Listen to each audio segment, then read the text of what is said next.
up, guys? You're welcome to another super exciting episode of your favorite celebrity show on television. It is Celebrity Zone. Today, guys, I've got someone who you're gonna love a lot on the show. You love him already a lot, but you're gonna love him a lot more on the show. My name is Koffi. Today, guys, I've got an ace comedian, a veteran. He started off when I was less than 10, let's say it like that. I was less than 10 years old when he started. I've got a comedian, a singer, an actor. I don't know if there's another thing he does that I don't know. Okay, he's a husband.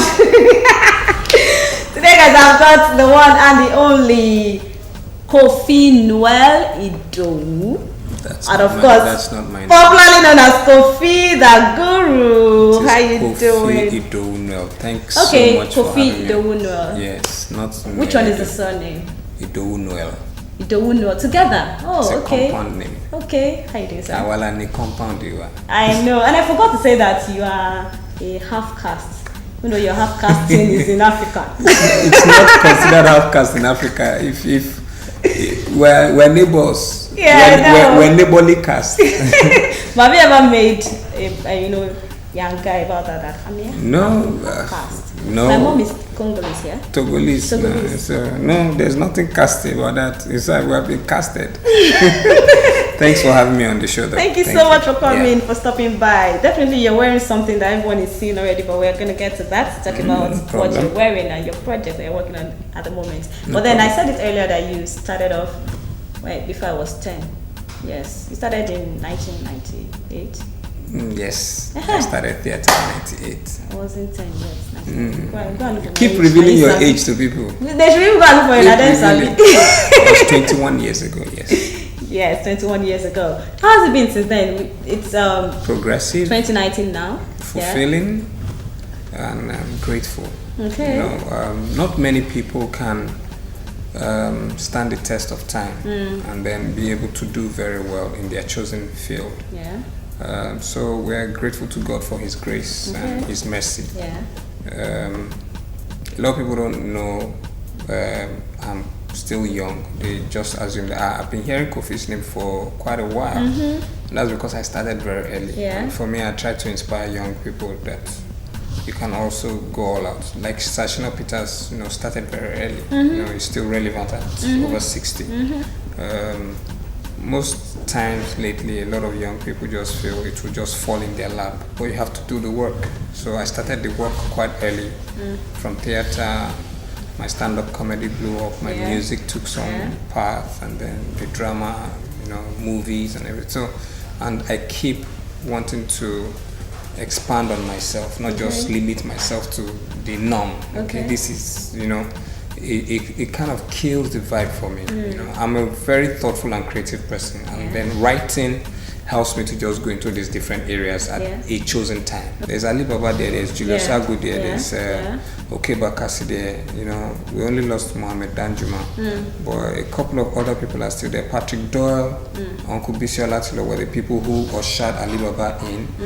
Zebrudaya is still there, though they are not stand-up comics, but those other people were the compares that paved the way for Ali Baba to be able to metamorph from just a regular joke cracker to a corporate MC, who then paved the way for us. It is the corporate MC that made us become socially relevant. We can now make money and then be proud to call ourselves comedians. But in reality, we make more money as corporate compares, social gathering MCs and all those. So I'm not one of the first few people that started that. TA is perhaps the most notable wedding MC that ever was. That's the gentleman of comedy. So a couple of other people like that. Benga Denka also took a path ahead of me. So I must respect that before. If people see what I do and they appreciate it and give me that accolade, thank you. But for instance, one of my greatest understudies was Benga Deboye. Wow. Not even an English comedian. Okay. As at the time I became a comedian, I didn't know the terminology comedian. Okay. I just knew comedy. I didn't know a comedian is who does comedy. I just know. So what are you calling yourself? I didn't need to call myself anything. But I was just a funny guy that people just loved around school. So it wasn't until now comedian they call us, okay, you know. So because I grew up on Funwatant, and then all the Bengadebo jokes and all those things, they were the things we used to play with. And fast forward a few years later, I see that people don't even know that end of comedy as such. So those are the people we need to give respect to. Now them, gone, you know, the Jaguars, you know, all the Christian Chukus and all those people, you know.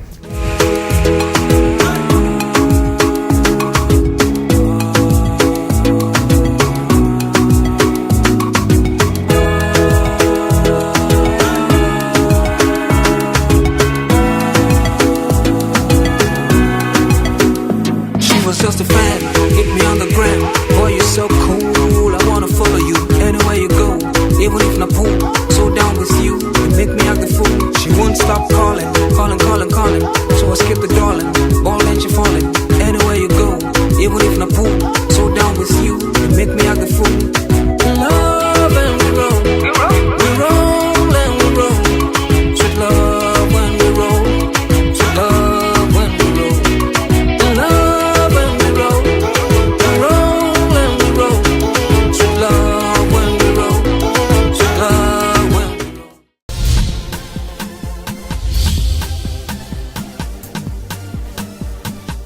There's this saying, Jack of all trades, master of none. But you've been master of everything that you've laid your hands on. I'm not. How have you been able to do it? You know, you are good at being a comedian, you're good at being an actor, being a singer.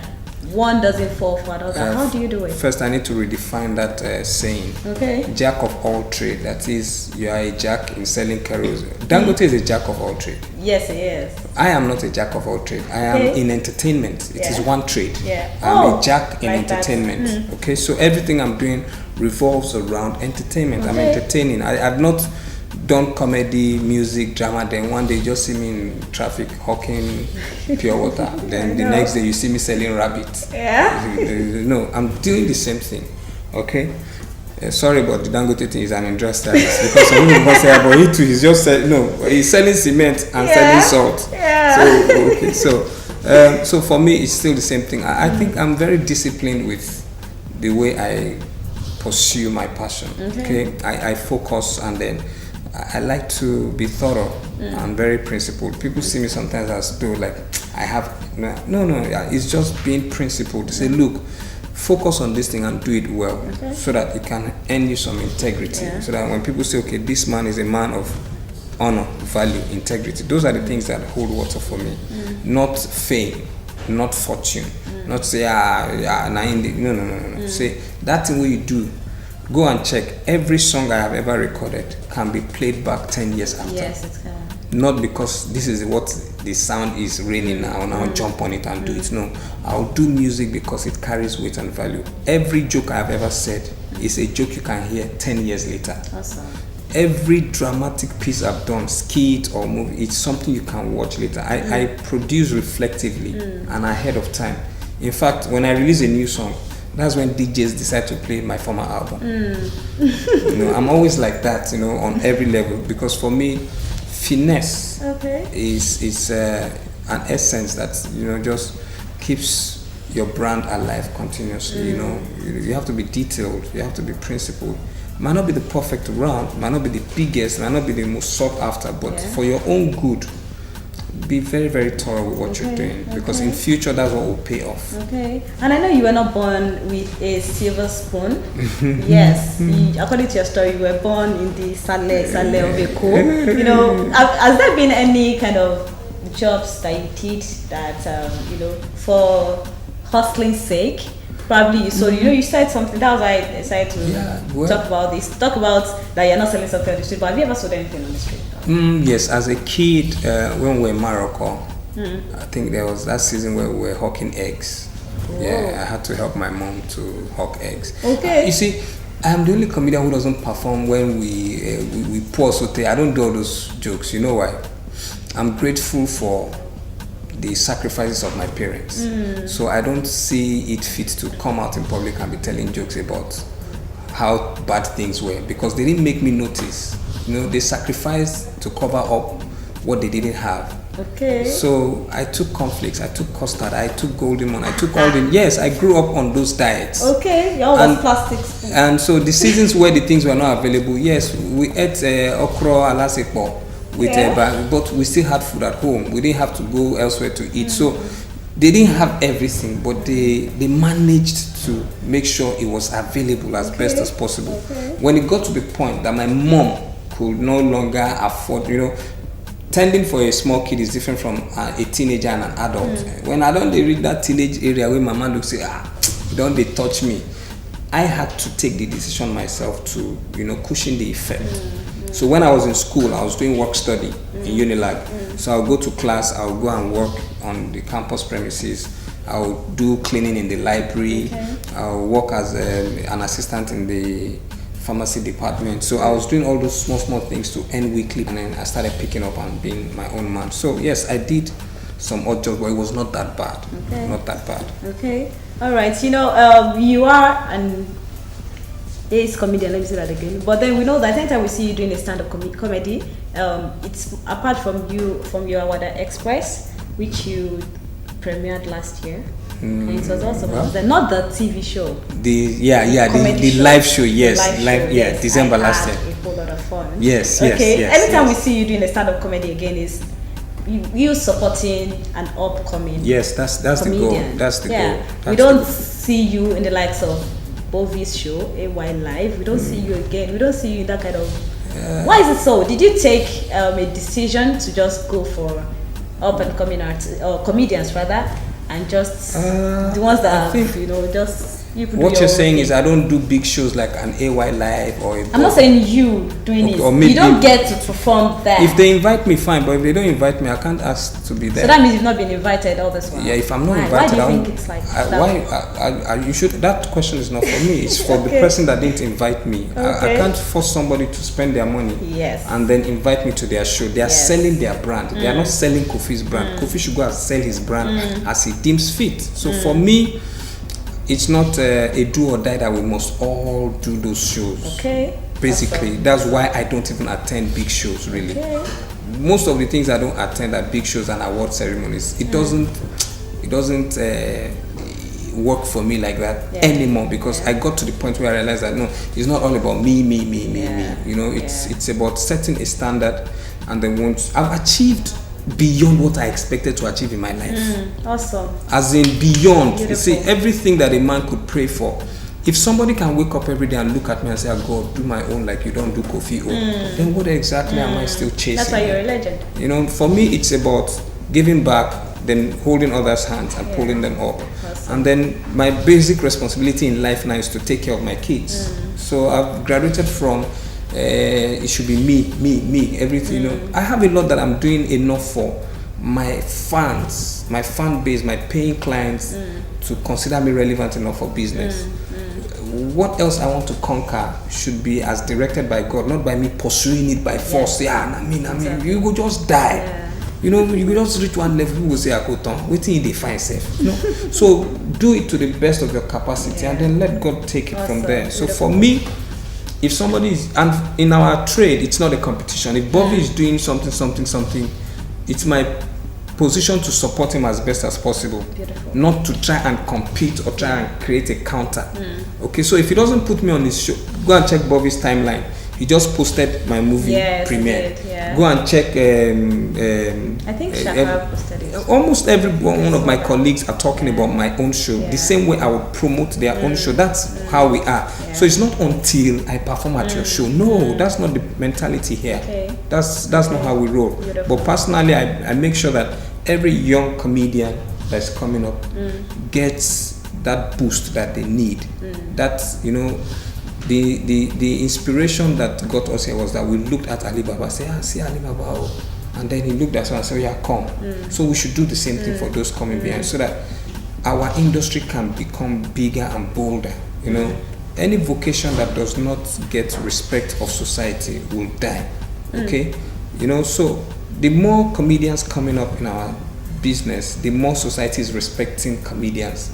Initially we have just been movies and music, but now they see comedians as societally relevant. So, and that's because we carry one another. And it's my the position. love in comedy industry. Yeah, it's my position now to do that for my younger colleagues. Yeah. You know, at a point it was just too funny. I held by the hand, so he moved. Now he released on. You know, so like that's what we're supposed. That's what we're supposed to do. That's what we're supposed to do. Okay, and I'm sure they're forever grateful to you. So you're here. You're wearing Mumbo Jumbo. Yes. That's your latest project. It's the 5th movie actually, 5th movie. and I have 3 more coming out this year. Hard worker. I know. It's going to be massive. So let's talk about this now. Mumbo Tell us about Jumbo premiere May 1st. Yeah. And then afterwards, we're taking a campus tour. We're going to about maybe between 15 and 20 universities. Okay. We're set back a bit due to censorship. Because I know you were supposed to release it in February.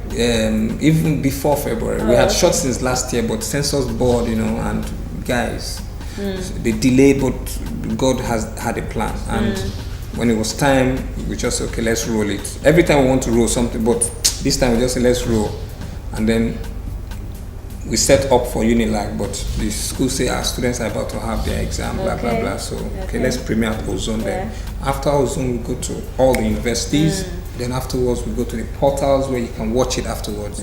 We're not going to the cinemas. Wow.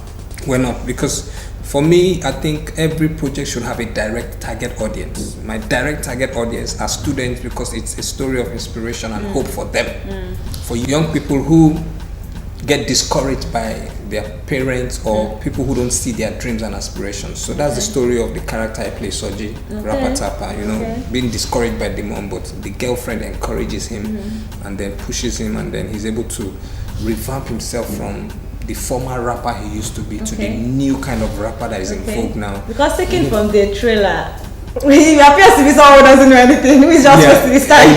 Yes. But that was because he was still caught up in the old school mentality of rap, hardcore rap, bass lines and all those things.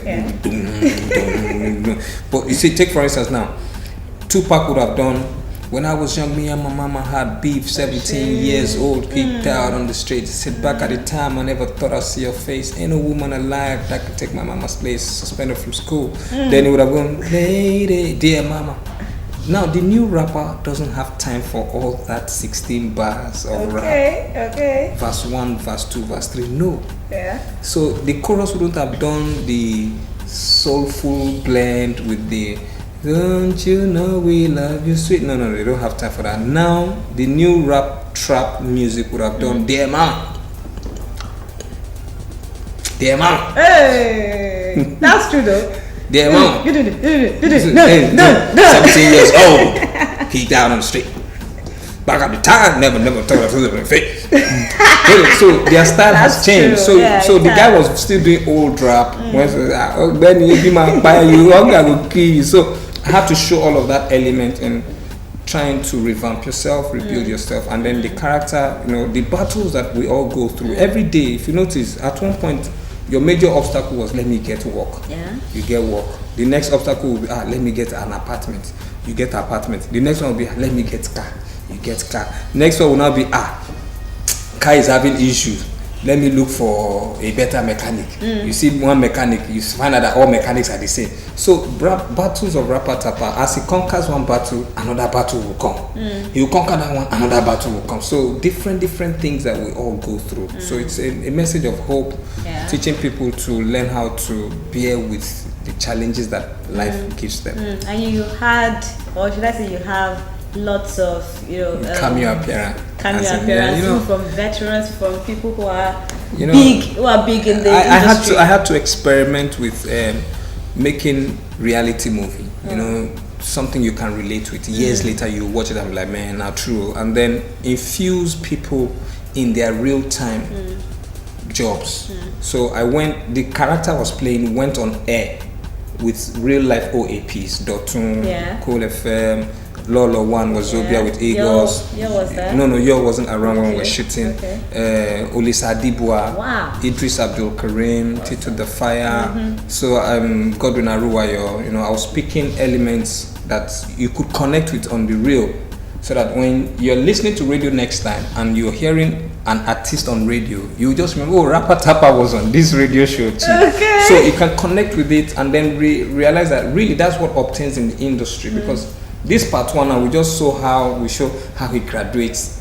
Oh, it's part 1. There's going to be another There'll part. be a part 2 where you know the death of Rapper Tapper, where you see when artists don't blow for industry, get how they behave. You know, you still see that. You know, so it's a progress. So in a way, you are unleashing the secrets of the entertainment I'm just industry. not secrets. They are the wherewithals, the things that happen within every. For instance, there are things that happen within the medical world. Okay. They are not secrets. They are the things that happen. Okay. In the entertainment hip hop world, these are the things that happen. Yeah. Not everything you will see, but some of it. You know, the struggles of an artist. Yeah. Back then, Rugged Man would have gone to the studio with what he wants to write, what he wants to sing, what he wants to rap about. Now it has changed. Most times it is the producer that guides the artist on what to sing and what to deliver by the beat they give them. Back in the day, now when you reach OJB go begin sequence. But now the artist just gets to the studio, they play different beats and samples and say, okay, which one you like? Then both of them, they will be bouncing ideas till one catch. They will catch a hook. So those were the things I was revealing. Days when you ask artists what influenced you, say, my producer was just playing that song and I just started vibing to it. So that's what I'm showing you, how things work now. So different elements, how my mother is still old school and thinks that rap is a waste of time. That was what you were doing and you wasted your time. How I was working in a place, it didn't happen, it didn't work for me. How eventually I got a record deal, and then the record manager is trying to be my girlfriend, and then my girlfriend is frustrated. And it's a very powerful story of how I moved from being a battle rapper. Instead of me reintroducing myself with new ideas, I'm still trying to be a battle rapper. And my guy says, that doesn't work anymore. Nobody is doing battle rap anymore. People just record songs, they send it into SoundCloud. And then, you know, so all these things are how the industry works. And then it brings a refreshing idea to telling stories. Wow, this is it. I'm going back in, man. Check out my own raptitude. Green, white, and green forever be my attitude. Pac said the blacker, the darker, the flesh, the deeper the root. I hope you all know this is the moment of truth. I'm back! Back! Let's comment. It's hunger that will kill you. Go back and beg for your job. You know what? You are just a useless monkey. Like that's your father for me, and I regret being your mother. Let's do a song about barbecues. Drinks, girls, red cups, barbecues. We want to sing about barbecue, as in people are eating. Is that how you people sing it now? We sing about barbecue. Barbecue, barbecue, barbecue, barbecue, barbecue, barbecue, barbecue, barbecue, barbecue, barbecue, barbecue. How come you don't have a tattoo? Maybe it's very, very different. God forbid me have a tattoo. Give it up for the unequal, unparalleled, unrivaled Rapper Tapper! I have a special guest on the show. I mean, I don't know about the name, but I think I like it. Ladies and gentlemen, I'm talking about Rapper Tapper. How are you doing, man? It is what it is, man. It is. It is what it is. I mean, It is what it what's is. with the grills, though? It is what it is, bro. It is what it is. Alright, my people, of course you know, say Rapper Tapper there inside the building. You know, that's why when they call him for street, they call him the favorite trapper rapper. In fact, they call him now my favorite trapper, Rapper Tapper. Rapper Tapper. Rapper Tapper. Rapper Tapper, right? Rapper Tapper. I feel like he should resurrect it, you know, and just give us a bit of something, because Rapper Tapper, the power is within you. It's in you, Rapper Tapper. Where are you, brother, brother? Don't hide too long, just come out to the wall.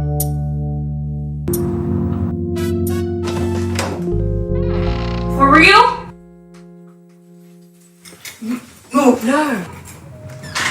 After going to schools, how can we watch? You know. Yes, immediately after we're done with the school tour, we'll have platforms online that you can get to see it. For instance, Plufic World, which is our own home base, will have it. Aforevo TV, AfriGold, and a couple of other partners that we're still talking to, and they will have it for you to see. Okay, thank you so very much for stopping by. But then before you go, I quickly have a game to play with you. Oh yeah, play.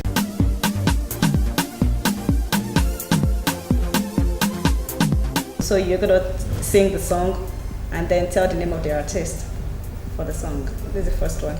Oh, okay. I should sing the song that the instrumental reminds me of. Yes. Okay. The song that has the instrumental. It didn't even take long. Jones okay when the boy did the enter Never body. distracted.